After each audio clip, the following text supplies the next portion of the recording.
Hello. Chainsaw Man chapter 168 came out today.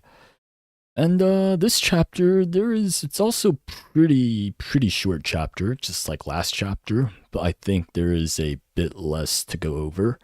Like just by the sheer amount of pages, it's like a couple pages less.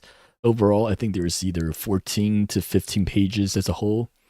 But we'll cover what we could. So the chapter is titled Kiss, Love, Sperm because there is a bit of all three, but not necessarily in that order. But the chapter opens with Yoru kind of coming, not maybe coming is not the best word to use. She realized what she did. And I'm not sure if at the end of last chapter it's actually like intentionally by Fujimoto to show that Asa and Yoru are becoming into one, or just like a mistake on his part in forgetting to draw the scar. But anyways, Yoru reacts to her hand with Denji's baby batter on it. She does not like it. She says it's gross, and then she finds the nearest puddle to wash her hand in. And then she reaffirms that she only kissed Denji because it felt good, which is not that great of an excuse. But she, she's playing the tsundere act, and she's telling Denji to not misunderstand. But as she does, she sees Denji's wet, moist, luscious lips, and who can resist Denji? So she went for another kiss. But as she does that, Denji asks her if she likes him, and she repeats that she doesn't, very bluntly. And this probably opens up some wounds in Denji because the woman in his life in the past doesn't really, they kind of repeats that behavior. Like his last memory of Reze is her pretty much saying the same thing before breaking his neck on the beach. But Yoru does elaborate a little bit. She mentions that there is another her, and it's her feelings that's affecting what Yoru does. So I think my assessment last chapter is kind of right in that the two of them are just becoming into one entity because they can read, or at least Yoru can read Asa's thoughts. Asa can't read Yoru's thoughts. So we're entering a pretty interesting dynamic that I don't think has really been done too often in other stories before, where like not just two entities becoming one, but like one of them is becoming the other while the other is not as affected.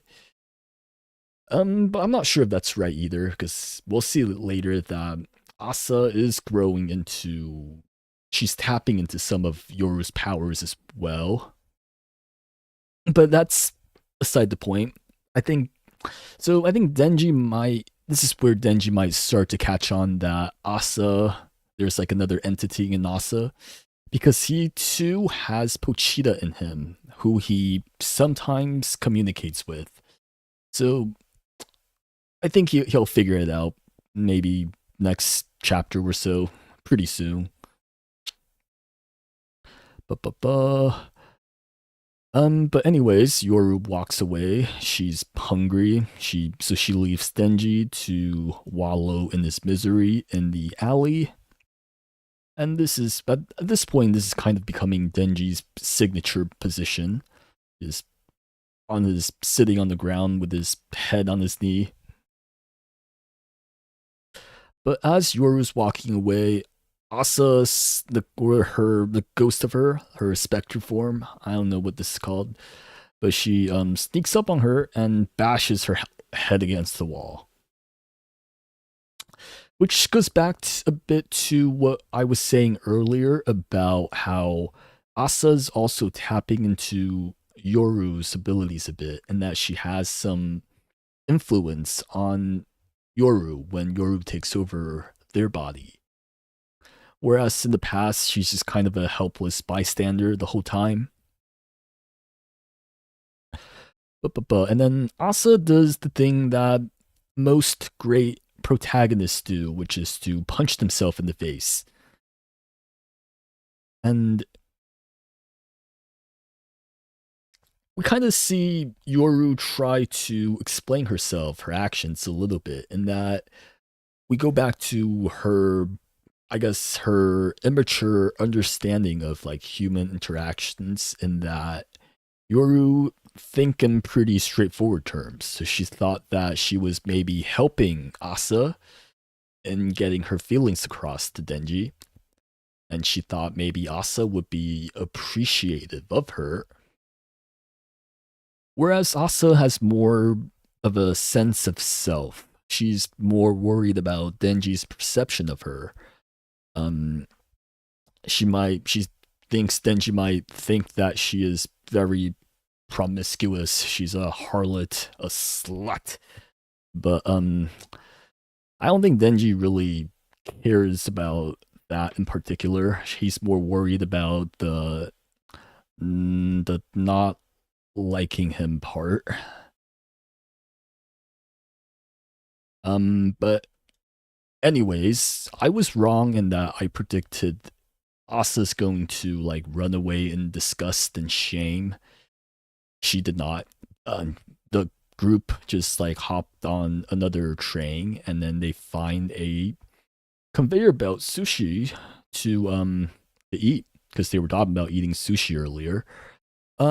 That's what the original looked like, if you were curious, and that's the English I guess what you call it, redrawn version. I think both looks pretty nice, but it's definitely pretty different.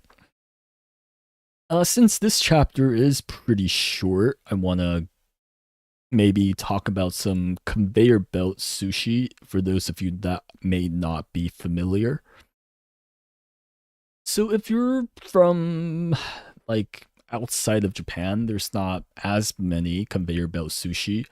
It showed up a little bit in part one when Quan Chi and her fiends went to eat. Um, Let me think, which one was it? One of them were really excited to go to a conveyor belt sushi, because that was like the 90s in Japan was like when that's really starting to get popular. But to go into depth about what the conveyor belt sushi actually is, so basically you sit at a table and they put sushi on a conveyor belt like a factory, and they kind of like get rotate in front of you, and you can just pick up whichever you like. And at the end of the night, they calculate how much you ate by the color of the plate. So like you keep the plate, and then when you're done, a waiter's gonna come over, count the plates, and then charge you for it. Pretty cool, pretty cool. And the ending shot, we kind of see a couple samples of what they got.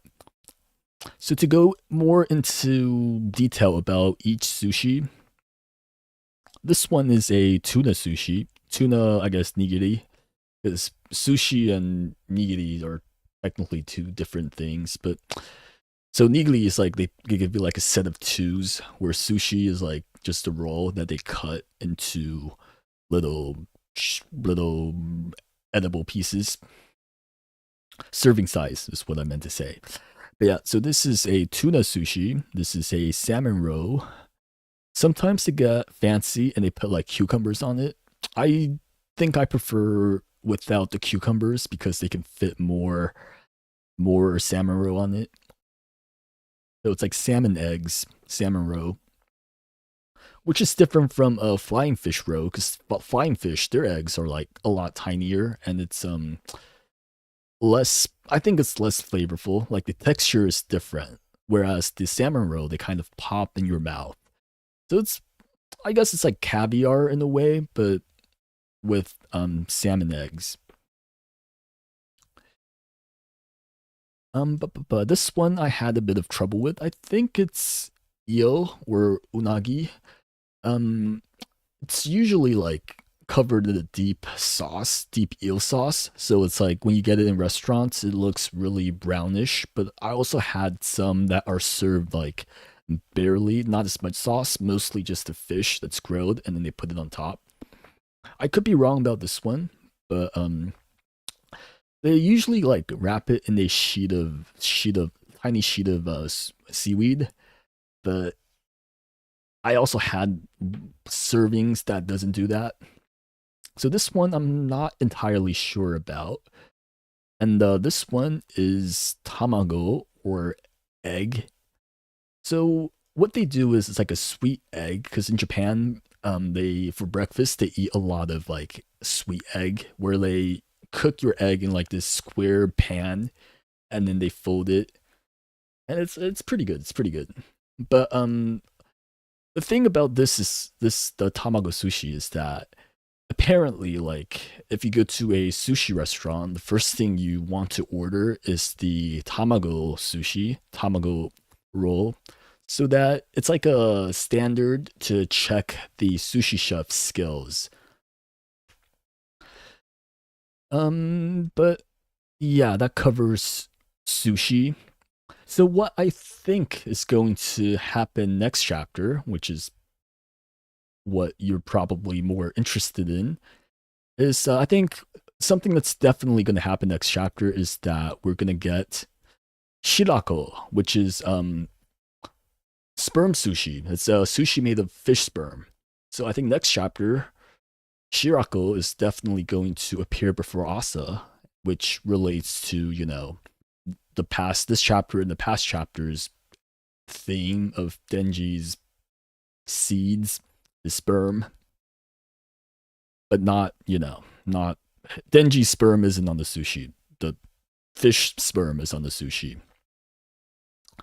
It's supposed to be pretty good, like kind of. I don't know how it tastes because I never had it. I never had the courage to get it. I keep my sushi rotation pretty simple. Actually, most of my sushi order list is just like these three. Sometimes I'll get fancy and I'll get like some raw fish, but typically I prefer the less raw stuff, like the slightly cooked stuff. That's kind of where my taste is at. But yeah, so I think we'll definitely get like a serving of shiako next chapter for sure. And another thing is that I think Kobeni is coming back next chapter as a waitress. Because at some point, we're going to have Nobana and Kobeni to be reunited with one another, right? Or I don't think that's a certainty, to be honest, because with Fujimoto, he might not do that.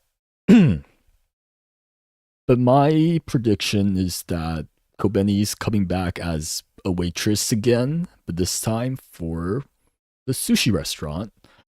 I'm fairly confident in this prediction. If this doesn't happen, I will punch my. You know what? Punch is too hard. I'll slap myself on stream. That's how confident I am. But yeah, that's about at the end of this chapter. I guess analysis discussion. There is going to be a break next chapter. Um, I guess I can kind of see this coming because like this chapter is a bit short on both length and depth, like the content. So I feel like we can kind of feel whenever Fujimoto's about to go on a break. But yeah, that's about it from me for today. Yeah. Let me see. Post nut clarity hitting Denji hard for real. Yes. We haven't really gotten to see Denji's inner thoughts yet. But I feel like the real post nut clarity is coming later. But yeah, that's pretty much it for me for today. Oh, one more thing I want to kind of go over is that I don't really use Twitter, but I heard there's some I guess Twitter Twitter outrage about the last chapter, particularly about some, I guess, on the consensual side of both Asa and Denji's interaction last chapter. Yeah, I think many of them are just not particularly familiar with how Fujimoto rolls. Because if you read just like the first chapter of Fire Punch, it's just magnitudes worse than what happened last chapter. And also, I think both Denji and Asa have been like through just terrible things after really terrible things that like the events of last chapter, like the sexual ethicness of last chapter is like the last thing on their minds, maybe, at least for Denji. Is the way I'm looking at it. But yeah, that's about it from me for today. I'll see you guys in about 2 weeks.